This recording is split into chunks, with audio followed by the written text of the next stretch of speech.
हम सब daily office जाते समय या सुबह उठते समय सोचते हैं कि यार बस कैसे भी करके एक दिन अमीर बन जाऊं, और हो भी क्यों ना। आखिर कौन है जो जीवन भर गरीब और मिडिल क्लास बने रहना चाहता है? कोई भी नहीं। आपने भी आज तक कितनी सारी वीडियोस देख ली होंगी जिनमें बताया जाता है कि अमीर कैसे बना जाए, इनकम सोर्स कैसे बढ़ाया जाए, और कहीं ना कहीं अब आप सेम इन्फॉर्मेशन सुन सुन के बोर हो चुके होंगे। यही सबसे बड़ी दिक्कत है हम पुअर और मिडिल क्लास लोगों की। किसी भी काम को कभी पूरा खत्म ही नहीं कर पाते, हर काम बीच में अधूरा छोड़ देते हैं क्योंकि बोर हो जाते हैं। तो चलो आपको बोरियत से हटाकर आज असलियत पे लाते हैं। आज कहानी में जरा ट्विस्ट है। आज मैं आपको अमीर बनने के या इनकम सोर्स बनाने के एक भी तरीका नहीं बताने वाला, बल्कि आज मैं आपको बताने वाला हूँ कि आप इस साल 2025 में जल्द से जल्द गरीब और बर्बाद कैसे हो सकते हो। कुछ लोग तो ऐसे होंगे जो पिछले साल से अपनी गरीबी की सीढ़ी चढ़ चुके होंगे। तो चलो जानते हैं कि इस साल और बर्बादी कैसे हासिल की जाए। पर उससे पहले देखो, मुझे पता है आप में से कुछ लोग विद्रोह पे उतर आएंगे कि कोई भी गरीब और बेरोजगार नहीं बनना चाहता। मैं तो ये वीडियो स्किप कर रहा हूँ, बिल्कुल सही है, लेकिन ये समझना भी जरूरी है कि लोग गरीब कैसे बनते हैं ताकि आप इससे बच सको।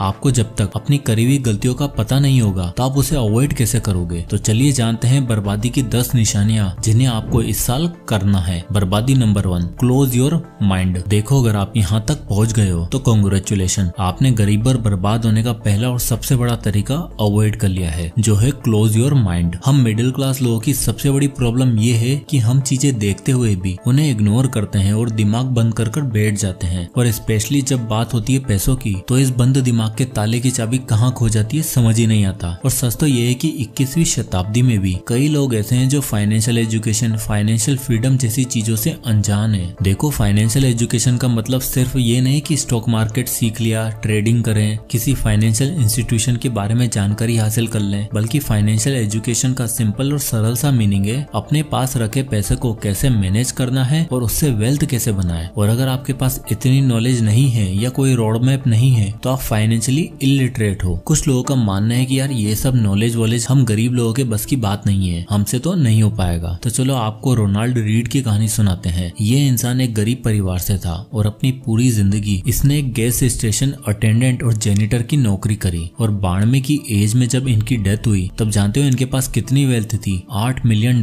की। एक नॉर्मल सा जेनिटर जिसकी मिनिमम से मिनिमम सैलरी होती है, उसने आखिर इतना बड़ा फॉर्चून कैसे अर्न किया? दरअसल रोनाल्ड अपना पैसा काफी सेव करते थे और उसे स्टॉक मार्केट में इन्वेस्ट कर दिया करते थे। रिटायरमेंट की एज तक आते आते रोनाल्ड पर मंथ $20,000 अर्न कर रहे थे, अपनी सैलरी से नहीं बल्कि अपनी इन्वेस्टमेंट और स्मार्ट प्लानिंग से। शायद उस समय रोनाल्ड की इनकम अपने मैनेजर से भी 2-3 गुना ज्यादा थी। तो अगर आपको ऐसे लगता है कि भाई मेरी 25,000 की सैलरी में क्या ही हो जाएगा, तो रोनाल्ड रीड का केस आपके लिए परफेक्ट एग्जाम्पल है। मंथली $200 से $300 अर्न करने वाला जेनिटर अगर अपना दिमाग खोलकर नई अपॉर्चुनिटीज और इन्वेस्टमेंट पर ध्यान दे सकता है तो आज की डेट में आपके पास तो और भी ज्यादा सोर्सेस हैं। बस देखना ये है कि आप अपना माइंड कब खोलते हो। बर्बादी number 2, spend more than you make. अब दिमाग बंद करने के बाद ये सबसे क्लासिक और टेस्टेड तरीका है गरीब होने का। जितना कमाओ नहीं उससे ज्यादा खर्च कर दो। देखो, आजकल सोशल मीडिया और इन्फ्लुएंसर कल्चर का जमाना है। डिजाइनर क्लोथ्स, एक्सपेंसिव वेकेशन और लेविश लाइफस्टाइल देखकर सबका मन करता है कि दूसरों की देखा देखी हम भी तुरंत खर्चा शुरू करें। सैलरी आते ही फैंसी डिनर्स, नए गैजेट्स, नया फोन और ट्रेंडी कपड़े लेने का मन करता है। और हम में से 90% लोग ऐसे हैं जो खुला खर्चा करते भी हैं, और जब पैसा खत्म हो जाता है तब खर्चों पे लगाम लगाने की बजाय हम लोन्स और क्रेडिट कार्ड से खर्चा करना पसंद करते हैं। अब भैया लाइफस्टाइल वैसा बना ही लिया है तो लोन्स तो लेना ही पड़ेगा। बिजनेस स्टैंडर्ड की 2023 की एक रिपोर्ट बताती है कि एक एवरेज इंडियन पर 1,09,373 रुपए का लोन चल रहा है। और आपको जानकर हैरानी होगी कि इंडिया में इन्फ्लेशन हर साल तेजी से बढ़ता जा रहा है। दिसंबर 2023 तक फूड और मेडिकल इन्फ्लेशन 8% तक इंक्रीज हो चुका है। क्राइसिस, प्रॉब्लम्स, इन्फ्लेशन, बाकी चीजों की इतनी मार के बावजूद भी पैसा बाजार की एक रिपोर्ट बताती है कि 24% इंडियंस आज भी सिर्फ और सिर्फ ट्रेवल के लिए ज्यादा से ज्यादा पर्सनल लोन लेना पसंद करते हैं। ये दिक्कत सिर्फ इंडियंस के साथ नहीं है बल्कि दुनिया की सारी स्ट्रॉन्ग इकोनॉमी वाली कंट्री के साथ भी है। पर इंडिया में रीपेमेंट और इंटरेस्ट सिस्टम अलग तरह से काम करता है, जिस वजह से एक नॉर्मल जॉब करने वाला इंसान कब अपने आप को और अपनी लाइफ को लेकर इनसिक्योर होना शुरू हो जाता है उसे पता भी नहीं चलता। अब आती है बर्बादी नंबर 3, डोंट प्लान एनीथिंग। एक फेमस चाइनीज फिलोसोफर सान सू, जिसने आर्ट ऑफ वॉर किताब किताब लिखी थी। उनका कहना था कि victorious warrior win first and then go to the war, while defeated warriors go to the war and seek to win. यानी एक विक्टोरियस वॉरियर जो होता है वो पहले अपने कबीले में जीतता है और फिर युद्ध करने वॉर जोन में जाता है और वहाँ भी जीत कर आता है, और एक हारा हुआ योद्धा सीधा लड़ाई करने निकल पड़ता है और युद्ध भूमि पर जीतने की सोचता है। यानी कहने का मतलब है कि अगर आप बिना प्लानिंग के साथ किसी भी युद्ध में घुस जाओगे तो आपकी हार पक्की है। और ये बात सिर्फ युद्ध के लिए नहीं बल्कि फाइनेंस के लिए भी लागू होती है। और फाइनेंस में जिस प्लानिंग की सबसे ज्यादा जरूरत होती है वो है बजटिंग। एक योद्धा पहले प्लानिंग प्लॉटिंग करके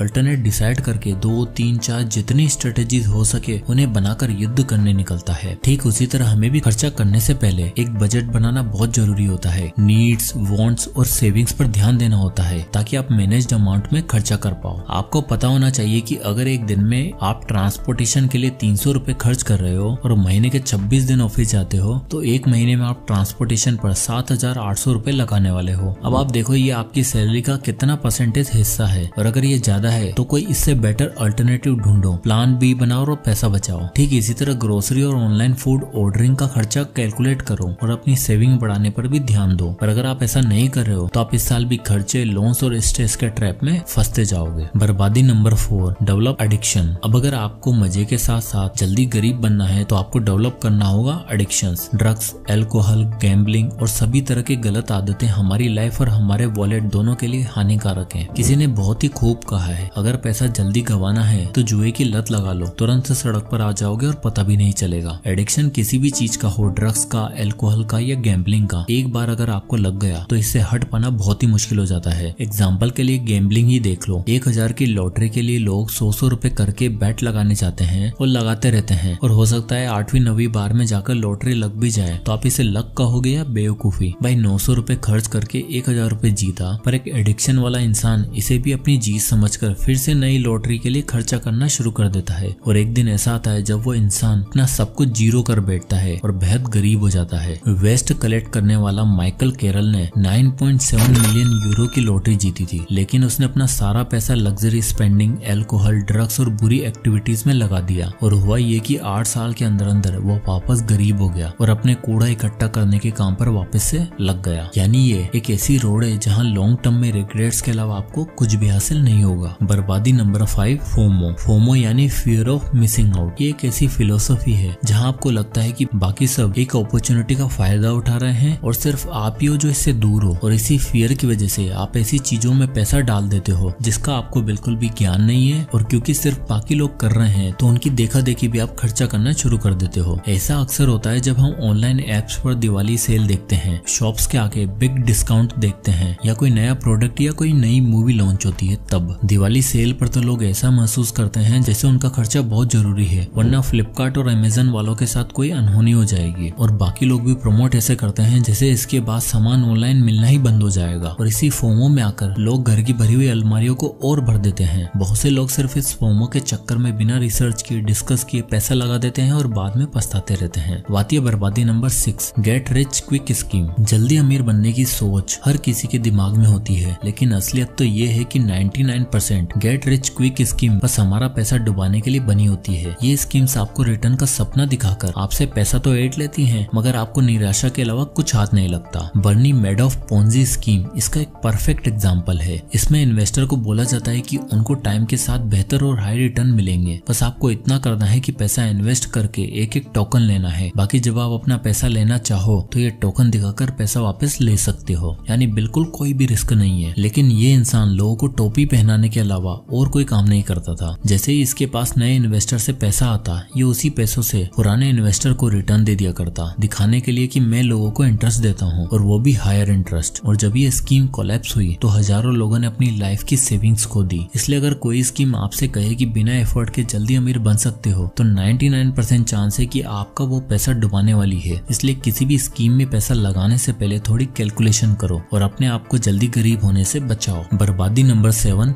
नेवर सेव। अगर आपको जल्दी से जल्द गरीब बनना है तो सबसे सिंपल तरीका है, एक भी पैसा सेव मत करो। जो भी कमा रहे हो सब उड़ा दो। हम में से 90% मिडिल क्लास लोग सिर्फ सोचते हैं कि अपना आज कैसे बेहतर बनाए। आज को बेहतर बनाने के लिए जो खर्चा कर सके वो करो और फ्यूचर की पूरी तरीके से वाट लगा दो। देखो, सेविंग का एक सबसे इम्पोर्टेंट हिस्सा होता है इमरजेंसी फंड। ये एक ऐसी सेविंग्स होती है जो अनएक्सपेक्टेड सिचुएशन जैसे जॉब लॉस, मेडिकल इमरजेंसी या किसी और क्राइसिस के टाइम पर काम आती है। एक्सपर्ट के मुताबिक हमारे पास एटलीस्ट 3 से 6 महीने का इमरजेंसी फंड के रूप में होना चाहिए। बिजनेस स्टैंडर्ड की एक रिपोर्ट बताती है कि इंडिया में टोटल 75% जनता ऐसी है जिनके पास इमरजेंसी फंड के नाम पर 1 रुपया नहीं है। अब कोई सेविंग न होने की वजह से ऐसे लोगों को इमरजेंसी के टाइम पर लोन लेना पड़ता है, अपने दोस्तों रिश्तेदारों से पैसा मांगना पड़ता है और या तो फिर बैंक में जितना पड़ा होता है सब गवा देते हैं। इसलिए अगर आप बिना किसी सेविंग्स के जी रहे हो तो एक छोटी सी प्रॉब्लम आपको फाइनेंशियली बर्बाद कर सकती है। बर्बादी number 8, spend too much on liabilities. Liabilities वो चीज है जो बिना किसी रिटर्न के सिर्फ आपका पैसा खर्च करती है। अगर आप अपनी सारी इनकम लायबिलिटीज पे खर्चा कर रहे हो तो मुबारक हो, आप जल्दी फाइनेंशियल ट्रबल में आने वाले हो। फॉर एग्जाम्पल, अगर आपने घर या फ्लैट खरीदा है 20, 25 से 50 लाख का, लेकिन अगर आपने वो घर अपने आलीशान लाइफस्टाइल के लिए लिया है और वो भी लोन्स और ईएमआई के सहारे, तो ये आपके लिए एक लायबिलिटी है, क्योंकि हर महीने आपकी जेब से ईएमआई, प्रॉपर्टी टैक्स, मेंटेनेंस के रूप में कितना पैसा जाता रहेगा आपको पता भी नहीं चलेगा। लेकिन अगर आप उसी घर को रेंट पर देते हो तो वो एक एसेट बन जाता है। सेम यही चीज गाड़ियों के लिए भी लागू होती है। अब चलो, प्रॉपर्टी तो फिर भी एप्रिशिएबल एसेट है, लेकिन जो लग्जरी कार और फैंसी कार पर खर्चा करते हैं वो उनके लिए सबसे बड़ी लायबिलिटी है, क्योंकि कार की वैल्यू हर साल गिरती है। एक नई कार की वैल्यू तो सिर्फ शोरूम से निकलते ही 10 से 15% तक गिर जाती है। इसलिए अगर बजट लिमिटेड है तो ज्यादा महंगी गाड़ी या लोन लेके गाड़ी लेना अवॉइड करना चाहिए। जब आप ट्रूली फाइनेंशियली स्टेबल हो जाओ तब जो मर्जी पड़े लेना है लो। बर्बादी नंबर 9, नेग्लेक्ट योर